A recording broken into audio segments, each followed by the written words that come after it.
Hello दोस्तों, नमस्कार। मैं हूं विजय पूनिया और आप देख रहे हैं विजय एजुकेशन एंड न्यूज। मेरे साथियों, वीडियो को शुरू से अंत तक जरूर देखें क्योंकि ये पेपर RUHS BSc नर्सिंग 2019 का है और उसका मैं सॉल्यूशन करवा रहा हूं। लेकिन मेरी ये एक आदत है, मैं जो भी पेपर सॉल्यूशन करवाता हूं हमेशा मैं नए प्रश्न बना करके हर एक प्रश्न पर 5-6 नए प्रश्न बना करके सॉल्यूशन करवाता हूं। तो इसलिए यह 2019 का मैं दूसरी बार पेपर सॉल्यूशन करवा रहा हूं और इसमें कम से कम हम इस वीडियो सेशन में आज 50 नए प्रश्नों को बनाने वाले हैं। इससे आपको आइडिया हो जाएगा कि आपका इस साल का पेपर किस प्रकार का आएगा, कैसा क्या ब्लूप्रिंट रहेगा। तो A to Z हर एक बात को डिस्कस करेंगे, अंत तक बने रहें मेरे दोस्तों। और इस तरह के मॉडल पेपर की आपको ज़रूरत है तो मेरी टीम ने और मैंने खुद बनाए हैं इस प्रकार के मॉडल पेपर। यदि आपको लेने हैं तो 9828721229 इस नंबर के ऊपर आपको 100 रुपये गूगल पे, फोन पे या अमेजन पे करना है और उसके बाद इसी नंबर पे तुरंत व्हाट्सअप मैसेज करना है। आपको इसी प्रकार के मॉडल पेपर, इसी तर्ज पर बनाए गए मॉडल पेपर की 15 सेट मिल जाएंगे। 15 PDF मिलेगी, सॉरी, जिसमें कुछ बायो के, कुछ केमिस्ट्री के और कुछ फिजिक्स के होंगे। तो मेरे दोस्तों आगाज करते हैं। पहला प्रश्न है, पेट की गैस्ट्रिक गड्ढों की कोशिकाएं हाइड्रोक्लोरिक एसिड और आंतरिक कारक का स्राव करती है। पहले हम इस प्रश्न का विश्लेषण करते हैं। मेरे दोस्तों, ये जब पेट की बात कर रहा है तो इंग्लिश में ऊपर देखो स्टोमक की बात कर रहा है। Stomach gastric pits secrete hydrochloric acid and intrinsic factor. तो उन सेल का आपको क्या बताना है, नाम बताना है मेरे दोस्तों। उन सेल को हम क्या बोलते हैं मेरे दोस्तों? उनको हम बोलते हैं क्या? Parietal cell. इन्हीं को मेरे दोस्तों आप ऑक्सेंटिक सेल भी कहते हो, ठीक है ना, याद रख लेना। तो गोबलेटिक सेल क्या स्रावित करती है मेरे दोस्तों? गोबलेट सेल जो है इन्हें हिंदी में कलश कोशिका कहते हैं। ये म्यूकस का क्या करती है? श्रावण करती है, याद रखना। इसके बाद में आगे चलते हैं अगले प्रश्न पे। आंसर देते रहना, आंसर देते रहना। देखिएगा, प्रश्न है अगला, क्लोराइड शिफ्ट के दौरान RBC की विद्युत तटस्थता को कौन बनाए रखता है? यानी during the chloride shift the electrical neutrality of RBC is maintain by. मेरे दोस्तों बताइएगा, कौन जो है RBC की विद्युत न्यूट्रलिटी को बनाए रखता है? तो यहाँ पे मेरे दोस्तों ये सीधा याद रखने वाला प्रश्न है, रटने वाला प्रश्न है, ठीक है। और प्लाज्मा से इरिथ्रोसाइट को Cl ऋण आयन का प्रसार, डिफ्यूजन ऑफ क्लोराइड रेनाइन फ्रॉम प्लाज्मा टू इरिथ्रोसाइट। इसके बाद में ऑप्शन थर्ड क्वेश्चन पे आते हैं मेरे दोस्तों। और थर्ड क्वेश्चन जो आपका है वो है इओसिनोफिल के बारे में। इओसिनोफिल का जो क्वेश्चन है, इसे जानने और समझने से पहले मेरे दोस्तों आप मेरी एक बात को पूरी ध्यान से सुन लें। हमारे जब हम WBC की बात करते हैं तो मेरे दोस्तों WBC दो प्रकार की होती है, एक ग्रेनुलोसाइट और दूसरी होती है मेरे दोस्तों ए ग्रेनुलोसाइट। एक तो कैसी होती है ग्रेनुलोसाइट और दूसरी मेरे दोस्तों ए ग्रेनुलोसाइट। जब हम ग्रेनुलोसाइट की मेरे दोस्तों बात करते हैं तो ग्रेनुलोसाइट के अंदर कितने प्रकार की WBC आती है मेरे दोस्तों? तो ग्रेनुलोसाइट के अंदर मेरे दोस्तों दो जो है 3 प्रकार की WBC आती है, इओसिनोफिल, बेसोफिल, न्यूट्रोफिल। कितने प्रकार की? इओसिनोफिल, बेसोफिल और न्यूट्रोफिल। मेरे दोस्तों मेरी बात को याद रखना, जब मैं बात इओसिनोफिल की करता हूं, इओसिनोफिल एलर्जिक प्रतिक्रियाओं में भाग लेती है मेरे दोस्तों। जब मैं न्यूट्रोफिल की बात करता हूं, न्यूट्रोफिल फेगोसाइटिक इन नेचर होती है। इसी तरह से मेरे दोस्तों बेसोफिल भी एलर्जिक प्रतिक्रियाओं के दौरान हेल्प करती है। याद रखना, संक्रमण से सुरक्षा करने में बड़ी भूमिका होती है। तो मेरे दोस्तों यहाँ पे eosinophil, E for eosinophil, E for allergy, याद रख लेना। इससे आपको इस तरह से याद हो जाएगा। इसके बाद में अगले प्रश्न पे चलते हैं। तो WBC के बारे में आपसे एक प्रश्न पूछ रहा हूं, आप मुझे थोड़ा बताओ तो। मेरे दोस्तों एक होती है मोनोसाइट और एक होती है लिम्फोसाइट। आप मुझे ये बताएंगे कि मेरे दोस्तों इन दोनों में से भक्षक कोशिका, इन दोनों में से भक्षक कोशिका की तरह फेगोसाइट की तरह कौन व्यवहार करती है? जल्दी बताएं, देखें। Very good, very good, monocyte is correct answer. मेरे दोस्तों लिम्फोसाइट जो है वो कितने टाइप की होती है? दो, बी लिम्फोसाइट और टी लिम्फोसाइट। मेरे दोस्तों इनमें से जो ये बी लिम्फोसाइट होती है ये एंटीबॉडी बनाने में भाग लेती है, लेकिन टी लिम्फोसाइट हेल्प करती है केवल। इसके बाद में अगले प्रश्न पे चलते हैं। और मेरे दोस्तों अगला प्रश्न है, हेनले के किस भाग के, हेनले के लूप के किस भाग के अंदर अवशोषण का काम चलता है? आपने मेरे दोस्तों पढ़ा होगा कि भाई Henle loop is maintenance for absorption.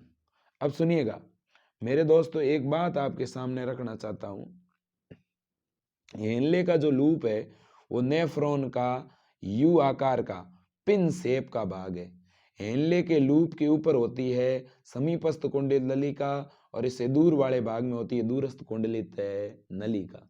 मेरे दोस्तों जो कॉन्वोल्यूटेड ट्यूब्यूल्स है उसमें होती है पहले प्रोक्सिमल, फिर होती है डिस्टल, ठीक है ना, फिर होती है डिस्टल और बीच में होता है हेनले का लूप। तो हेनले के लूप में ये कह रहा है किसका अवशोषण होता है? ये ऑप्शन है आपके सामने, सोडियम आयन का, पोटेशियम का, यूरिया का या ग्लूकोज का। तो मेरे दोस्तों सोडियम का ही होता है, मैं आंसर आपको दिखा चुका हूं। अब इसके बाद में तो चलो इतना बता दो कि ग्लूकोज का कहाँ होता है, चलो जल्दी बताइए। देखें मेरे दोस्तों समीपस्थ कुंडलित नलिका में, समीपस्थ कुंडलित नलिका का मतलब होता है, ठीक है, प्रोक्सिमल कॉन्वोल्यूटेड ट्यूब्यूल्स में। एक एमसीक्यू और पूछता हूं आपको, जो मेरे दोस्तों नेफ्रॉन होता है, इस नेफ्रॉन के अंदर एक केशिका गुच्छा बनाती है, ग्रुप बनाती है, उसे क्या कहते हैं? उसे कहते हैं ग्लोमेरुलस। क्या बोलते हैं? ग्लोमेरुलस। मेरे दोस्तों ये जो वोमेन कैप्सूल है इसमें कुछ विशेष प्रकार की शेल होती है जिनमें इस प्रकार से प्रवर्ध पाए जाते हैं, उन्हें क्या कहते हैं? उनको बोलते हैं पोडोसाइट। क्या कहते हैं मेरे दोस्तों? पोडोसाइट। ये छोटी छोटी बातें हैं, यही एग्जाम में आती है। एमिनो अम्ल और ग्लूकोज जो होते हैं ना, उनका इस समीपस्थ कुंडलित नलिका में अवशोषण होता है, याद रख लेना। अब आगे चलते हैं। तो मेरे दोस्तों इतना अच्छा विश्लेषण आपको और कहीं नहीं मिलेगा। मेरा ये प्रयास है कि आप हर एक प्रश्न से नए 5-6 प्रश्न बनाओ। हम क्या करते हैं, पेपर को रटते हैं बस, यही तो हमारी कमी है। अरे ये भी तो सोच लो कि 2019 में अगर प्रश्न हेनले के लूप से कौन सी चीज का अवशोषण होता है ये आया है, तो आप ये क्यों नहीं समझते कि अगली साल ये भी तो आ सकता है कि समीपस्थ कुंडलित नलिका से किसका अवशोषण होता है कि नहीं? दूरस्थ कुंडलित नलिका से किसका अवशोषण होता है ना? बोमेन संपुट का क्या काम है? तो भैया प्रश्न आपको खुद बनाने आने पड़ेंगे। मेरे से बहुत से बच्चे कहते हैं सर ब्लूप्रिंट बता दो। अरे भाई ये ब्लूप्रिंट ही है, आप समझो थोड़ी बात को, हर एक पॉइंट को तो समझो कम से कम। और अगर इन पॉइंट को समझोगे तो आपकी कोई दिक्कत आएगी नहीं, है ना? अब सुनो, पांचवा जो आपका प्रश्न है उसकी अपन बात करेंगे। पांचवा, पहले तो प्रश्न क्या है पूरा देख लो ताकि ऑप्शन सारे दिख जाएं। मनुष्यों के अंदर रोमाब स्तंभ उपकला कोशिका उत्पन्न होने के लिए जानी जाती है। Ciliated columnar epithelial cell in human are known as to occur in। तो बताओ देखें, ciliated columnar epithelial, तो ciliated columnar epithelial जो है वो कहां पर पाई जाती है, ये ऐसा पूछ रहा है आपसे। अरे मेरे दोस्तों, एक व्यक्ति के श्वास नली के अंदर जब कोई धूल के कण, वेरी गुड शाबाश, बच्चों के सभी के आंसर ए ऑप्शन आ रहा है इस करेक्ट आंसर। मेरे दोस्तों जब किसी के श्वास नली में धूल के कण चले जाते हैं तो आप मुझे बताना क्या होता है? जैसे ही धूल के कण जाते हैं, इस श्वास नली में छोटे छोटे रोम युक्त सीलिया होते हैं, वो क्या करते हैं, ठीक है, इन्हें बाहर फेंकने का काम करते हैं। श्वास नली के अंदर से पूरी सफाई बनाए रखने की जिम्मेदारी हमने इन सीलिया को दे रखी है, इन सीलिया को दे रखी है, ठीक है ना मेरे दोस्तों, जिसे पक्षमाभिका कहते हैं। तो पक्षमाभीय उपकला है किसकी? ब्रोंकियोल और फेलोपियन ट्यूब की, ब्रोंकियोल एंड फेलोपियन ट्यूब की। मेरे दोस्त याद रखना, ठीक है, इस रेस्पिरेटरी ट्रैक की याद रख लेना, इतना याद रख लोगे तो भी काम चलेगा। अब देखो हिंदी के बहुत सारे ऑप्शन गलत है मेरे दोस्तों। इधर इसने लिखा है घेंगा और ऊपर लिखा हुआ है ईसोफेगस। ईसोफेगस लिखा हुआ है, ये तो ईसोफेगस को तो ग्रास नली कहते हैं। तो इंग्लिश के ऑप्शन को थोड़ा ढंग से देखना, अंततः इंग्लिश का ऑप्शन ही करेक्ट माना जाता है। इसके बाद में अगले प्रश्न पे चलते हैं। तो प्रश्न ऑप्शन ए करेक्ट है। हाँ, नेक्स्ट जो आपका प्रश्न है उस पर ध्यान दो आप। एक आराम करने वाले न्यूरॉन तथा मांसपेशी फाइबर में प्लाज्मा की जो पारगम्यता है उसकी उसने बात की है।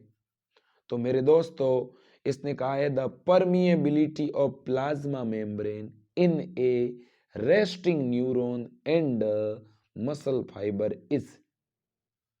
तो अब ऑप्शन देखते हैं अपन।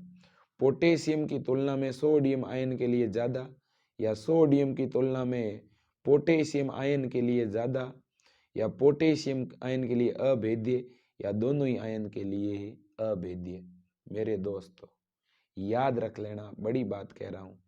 जब कोई न्यूरॉन रेस्टिंग स्टेज के अंदर हो, ठीक है ना मेरे दोस्तों, परमिएबिलिटी जब प्लाज्मा मेम्ब्रेन की आप बात करते हो, जब किसी न्यूरॉन के रेस्ट की पोजीशन में और मसल्स के रेस्ट की पोजीशन में, यानी जब मसल शिथिल होती है मेरे दोस्तों, जब हमारा न्यूरॉन जो है शिथिल अवस्था में लाता है मसल्स को, उस दौरान सोडियम आयन की तुलना में पोटेशियम आयन की परमिएबिलिटी ज्यादा होती है। ऑप्शन बी करेक्ट है। अगला पॉइंट, अगला मेरे दोस्तों जो पॉइंट है उसकी बात करेंगे, लेकिन एक मसल्स के बारे में और पॉइंट आपके सामने रखता हूं। मेरे दोस्तों मसल्स के अंदर जो एंडोप्लाज्मिक रेटिकुलम होती है उसको क्या कहते हैं? आप नाम बताइए, देखें जल्दी बताओ। बिल्कुल सही, सार्कोप्लाज्मिक रेटिकुलम। क्या कहते हैं? Sarcoplasmic reticulum. इसमें आपको कैल्शियम आयन देखने को मिलेंगे, ठीक है। इसके बाद में मेरे दोस्तों जो झिल्ली होती है मसल्स की उसको अपन सार्कोलेमा कहते हैं। क्या कहते हैं? सार्कोलेमा कहते हैं। मेरे दोस्तों इसके अंदर एक्टिन और मायोसिन दो प्रोटीन के क्या पाए जाते हैं? तंतु पाए जाते हैं मेरे दोस्तों, एक्टिन और मायोसिन। याद रख लेना, एक्टिन और मायोसिन। और इन्हीं के मिलने से मेरे दोस्तों सार्कोमियर बनता है। क्या बनता है? सार्कोमियर्स बनता है, जो कि इसकी कार्यात्मक इकाई है, मसल्स के संकुचन में मदद करता है। अगला प्रश्न है निम्न में से कौन सा गलत है? पहला देखो, एक्टोडर्म, मीजोडर्म एंड एंडोडर्म रोगाणु परत है। बताओ क्या ये रोगाणु परत है? यानी इसने कहा है कौन सा जो है मेरे दोस्तों गलत है। अब हिंदी के अनुसार तो पहला गलत है, हिंदी के अनुसार तो कौन सा गलत है? पहला गलत है।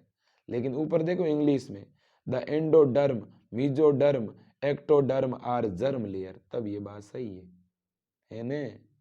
इसके बाद दूसरा देखो, दूसरा है ट्रोफोब्लास्ट एक रोगाणु परत है। हिंदी में तो यहाँ पर भी गलती है ना, हिंदी तो इसकी सही अनुवाद सही नहीं है। तो ऊपर इंग्लिश में देखो, the trophoblast is germ layer. अरे मेरे दोस्तों जर्म लेयर का मतलब होता है जनन स्तर। जनन स्तर तीन होते हैं, अंदर वाला एंडोडर्म, फिर मीजोडर्म, फिर एक्टोडर्म, है ने। तो ट्रोफोब्लास्ट तो जनन लेयर होती ही नहीं है, तो ट्रोफोब्लास्ट होती क्या है मेरे दोस्तों? ट्रोफोब्लास्ट जो है ना, वो जब भ्रूण बनता है, शुक्राणु और जब अंडाणु मिलते हैं तो फर्टिलाइजेशन से जाइगोट बनता है। जाइगोट में जब क्लीवेज होता है, विभाजन, तो मेरे दोस्तों भ्रूण बनता है। पहला जो भ्रूण बनता है वो होता है ठोस, उसे कहते हैं मोरूला। मोरूला के बाद में क्या होता है कि एक भ्रूण और बनता है जो अंदर से खोखला होता है, इसे कहते हैं ब्लास्टुला, ठीक है। ब्लास्टुला में सारी कोशिका एक तरफ ऐसे इकट्ठी हो जाती है, और ब्लास्टुला के जो बाहर का स्तर है ना, ये वाला, इस स्तर को बोलते हैं ट्रोफोब्लास्ट। इसे हिंदी में पोष कोरक कहते हैं, समझ रहे हो।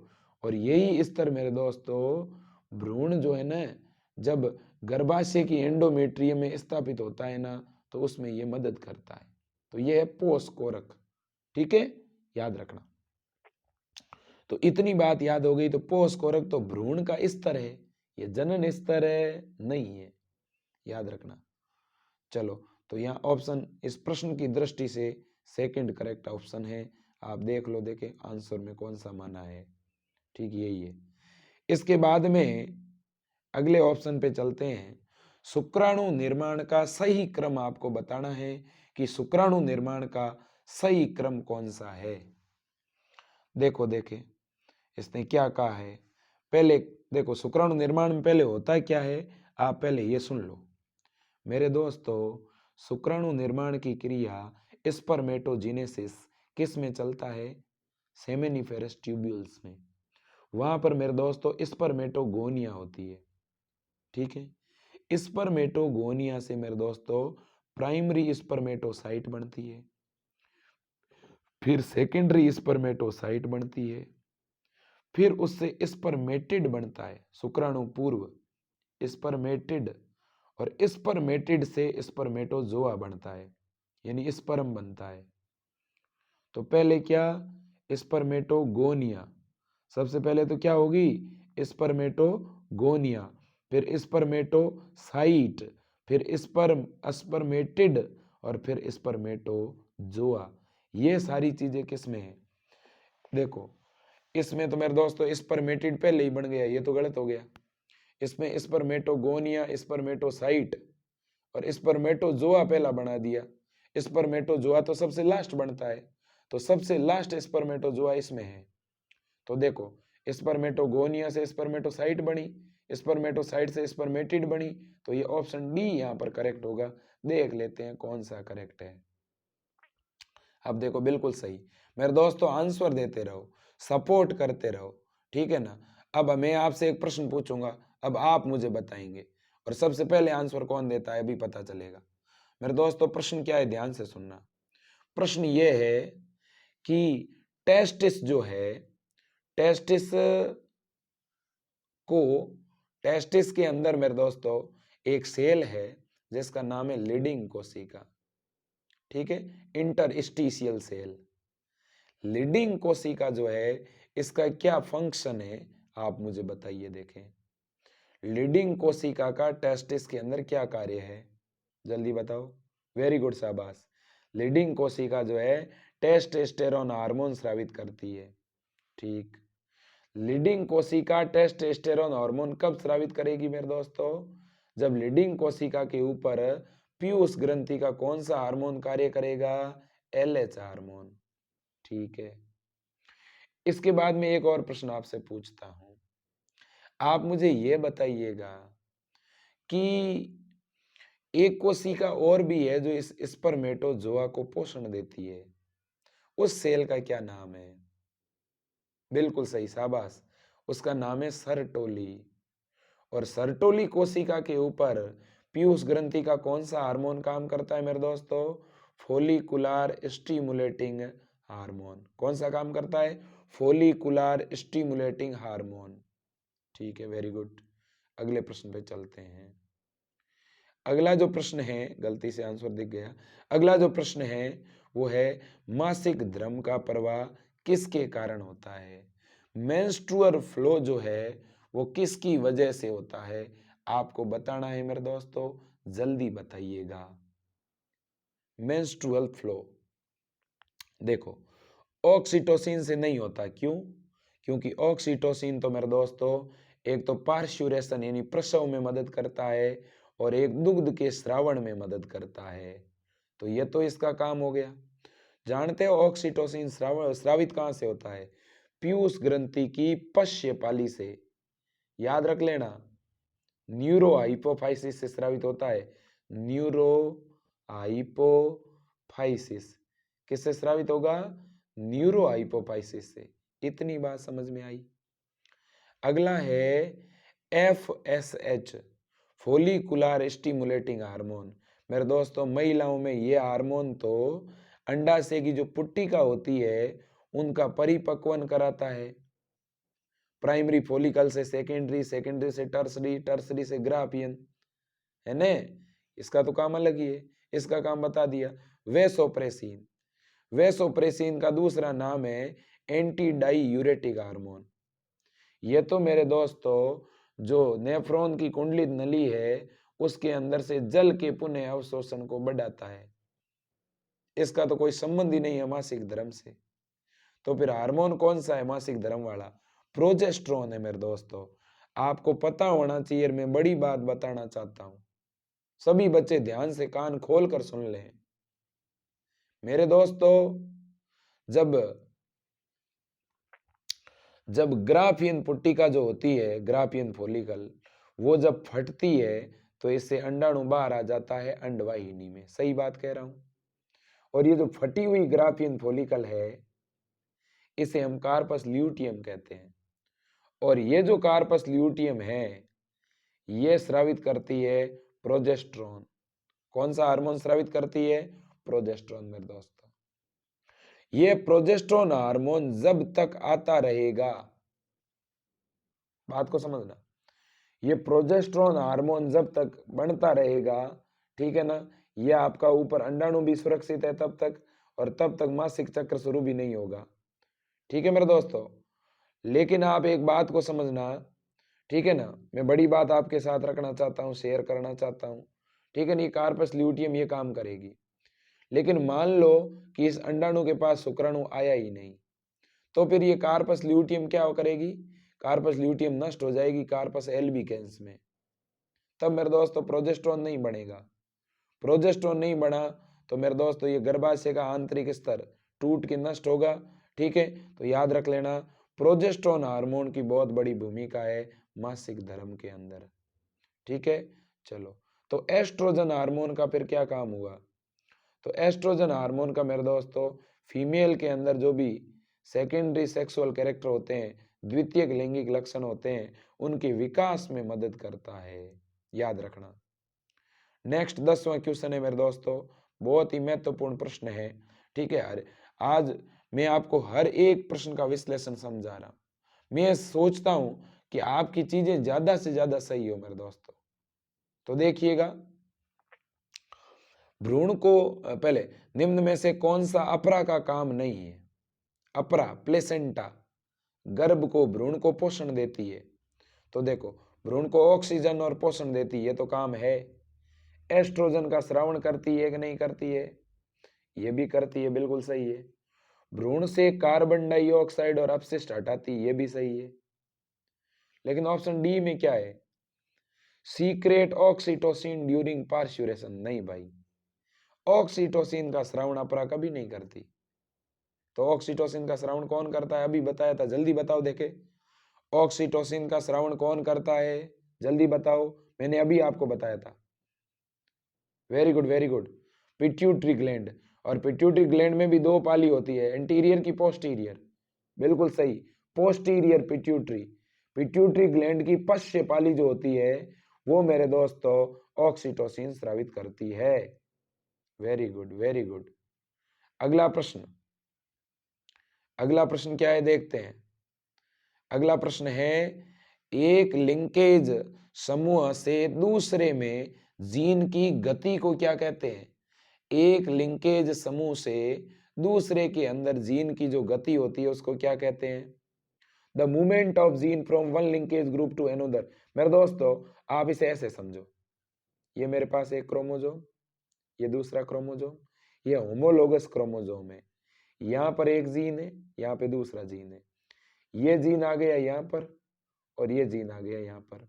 बताओ, एक समूह से दूसरे समूह में जीन की क्या हो गई? गति। तो बताओ इसको क्या कहेंगे?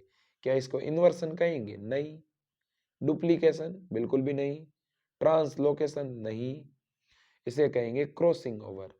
क्रॉसिंग ओवर को हिंदी में जीनी विनिमय कहते हैं। क्या कहते हैं? जीनी विनिमय। याद रखना मेरे दोस्तों, बड़ी बात है। इसके बाद में नेक्स्ट क्वेश्चन बहुत ही बढ़िया प्रश्न है, ये मैंने लाइव क्लास में कई बार कराया है। ठीक है, एलिल्स क्या है? एलिल्स किसको कहते हैं मेरे दोस्तों? जैसे मैंने लिखा कैपिटल टी स्मॉल टी, ये एक एलिल है ना? एलील के अंदर है, कोई भी एलील हो उसके अंदर एक जीन के कितने रूप होते हैं मेरे दोस्तों? दो रूप होते हैं। अगर जीन के दोनों ही स्वरूप एक जैसे हो तो होमोजाइगस और अलग अलग हो तो हेटेरोजाइगस है न। तो देखो इसने क्या कहा, डिफरेंट फिनोटाइप, नहीं नहीं फिनोटाइप की तो बात ही नहीं है। द ट्रू ब्रीडिंग होमोजाइगस नहीं। Different molecular form of gene नहीं, जीन की अलग अलग प्रकार नहीं, एक ही जीन के दो रूप है ये। हेटेरोजाइगोट्स बिल्कुल सही है, ठीक है ना। हेटेरोजाइगोट्स का मतलब ये हुआ जैसे मैंने ये लिख दिया। चलो अगले प्रश्न पे चलते हैं मेरे दोस्तों। यहां पर HIV जो एड्स का कारण बनता है सबसे पहले किसको नष्ट करता है, मतलब कि HIV जो है किसके ऊपर हमला करता है ये आपको बताना है मेरे दोस्तों। HIV जो है वो आपका टी लिम्फोसाइट पर हमला करता है। HIV का जो वायरस होता है वो टी लिम्फोसाइट पर हमला करता है मेरे दोस्तों। ये प्रश्न जो है यहाँ पर गलत दिया हुआ है, आंसर इसका गलत है, ठीक है ना। इस आंसर को अपन स्वीकार नहीं करेंगे, ठीक है ना। तो HIV मेरे दोस्तों टी लिम्फोसाइट पर हमला कर देता है, जिससे क्या होगा, जिससे हमारी जो बी लिम्फोसाइट है उसको एंटीबॉडी बनाने में मदद नहीं मिलेगी, इसलिए एंटीबॉडी कम बनेगी और हमारा इम्यून सिस्टम कमजोर हो जाएगा। इसलिए मेरे दोस्तों एड्स में व्यक्ति की मौत हो जाती है, ठीक है, याद रखना। तो मेरे दोस्तों ल्यूकोसाइट किसको कहते हैं, ल्यूकोसाइट कहते हैं WBC को, और थ्रोम्बोसाइट, थ्रोम्बोसाइट कहते हैं प्लेटलेट्स को। प्लेटलेट्स का इसका लेना देना नहीं है। अभी एक बीमारी चल रही है मेरे दोस्तों जिसमें रोगी की प्लेटलेट्स काउंट कम हो रही है, उस डिजीज का क्या नाम है, वेरी गुड, डेंगू, ठीक है ना। डेंगू का वाहक होता है मादा एडिस मच्छर, याद रखना, जबकि मलेरिया का मादा एनाफ्लीज मच्छर। भैया मादा ही बीमारी क्यों फैलाती है, नर क्यों नहीं फैलाते, क्योंकि नर के पास में मेरे दोस्तों मुखांग नहीं होते, जबकि मादा के पास होते हैं, इसलिए वो आसानी से ब्लड को शक कर सकती है, ठीक है ना, याद रखना। अब मेरे दोस्तों आगे चलते हैं। 15 प्रश्न आज मैं आपको करवाने वाला हूं, 15 मैं कल की क्लास में करवाऊंगा, ठीक है ना। मेरा प्रयास रहता है मैं ज्यादा से ज्यादा चीजें आपको बताऊं समझाऊं, ठीक है, और आपका भी प्रयास रहना चाहिए सबसे ज्यादा चीजें सीखने का। और मेरे दोस्तों इसी तरह का विश्लेषण अगर आपको और चाहिए तो आप इस चैनल को सब्सक्राइब कर लो, अपने दोस्तों के साथ ये लिंक शेयर करो। मेरे दोस्तों जब मैं आपके लिए इतना प्रयास करता हूं तो क्या आप एक मेरे लिए स्टेटस नहीं लगा सकते क्या, आपको लगाना चाहिए, इतनी मदद करनी चाहिए। अब देखिए क्योंकि ये वीडियो कितने बजे बना रहा हूं आप भी देख लो ताकि आपको भरोसा हो जाए। ऊपर देखना घड़ी में टाइम 12 बजने में से कितने मिनट बाकी है देख लो, 15 मिनट। अभी तो ये वीडियो अपलोड होना है मेरे दोस्तों, अपलोड होगा रात को 2 तो बजेंगे ही बजेंगे, सुबह आपको दिखाना भी तो है, ठीक है ना। तो इस बात को भी आप समझे, जब मैं आपके लिए इतना मेहनत करता हूं तो आपको कितने बजे तक पढ़ना चाहिए विचार करो मेरे दोस्तों, पढ़ो आप, ठीक है ना। करियर आपका बहुत महत्वपूर्ण है, समय जब निकल जाता है तो फिर अफसोस होता है। देखिएगा 12 जोड़ी पसलियां जिनमें से सीधे उरोस्ती को स्टर्नम कहते हैं से जुड़ी होती है। मेरे दोस्तों हमारे पास 12 जोड़ी पसलियां होती है, 12 जोड़ी रिब्स होती है। हर एक रिब्स पीछे की तरफ तो रीढ़ की हड्डी से जुड़ती है लेकिन सामने की तरफ स्टर्नम से नहीं जुड़ती। स्टर्नम सामने वाली बोन है, ठीक है ना। तो सामने की तरफ आकर के स्टर्नम से कितनी जुड़ती है, तो मेरे दोस्तों सामने की तरफ स्टर्नम से जुड़ने वाली जो है वो केवल और केवल कितनी है मेरे दोस्तों, वो केवल और केवल 7 जोड़ी है। 7 जोड़ी वो है जो सीधी स्टर्नम से जुड़ती है, इसलिए इन रिब्स को ट्रू रिब्स कहते हैं। क्या कहते हैं, ट्रू रिब्स। इन्हें वास्तविक पसलियां कहते हैं, याद रख लेना। पसलियों के 3 प्रकार है, एक है ट्रू रिब्स, फिर होती है फॉल्स, और फिर मेरे दोस्तों फिर होती है फ्लोटिंग। फ्लोटिंग फ्लोटिंग को प्लावी कहते हैं, प्लावी, और इन्हें बोलते हैं आभासी, और फिर वास्तविक। अब सुन लो पहले फ्लोटिंग किसे कहते हैं ये सुनो। फ्लोटिंग का मतलब ये है कि अगर कोई रिब्स पीछे तो रीढ़ की हड्डी से जुड़ गई, लेकिन सामने की तरफ किसी से भी नहीं जुड़ी, स्वतंत्र है, तो ऐसी कौन सी है? प्लावी। 11वीं और 12वीं जोड़ी की जो पसली है वो प्लावी है, ठीक है। और वास्तविक कौन सी है? वास्तविक पहली से लेकर 7वीं जोड़ी तक की। तो फिर 8वीं, 9वीं और 10वीं ये तीनों आभासी है। क्यों? क्योंकि ये पीछे तो रीढ़ की हड्डी से जुड़ी है, लेकिन सामने सीधी उरोस्ती से नहीं जुड़ती। तो ये तीनों की तीनों 7वीं पसली से जुड़ती है, याद रखना। मैं दोबारा बता रहा हूं, ये है अपनी रीढ़ की हड्डी और ये सामने उरोस्ती, स्टर्नम।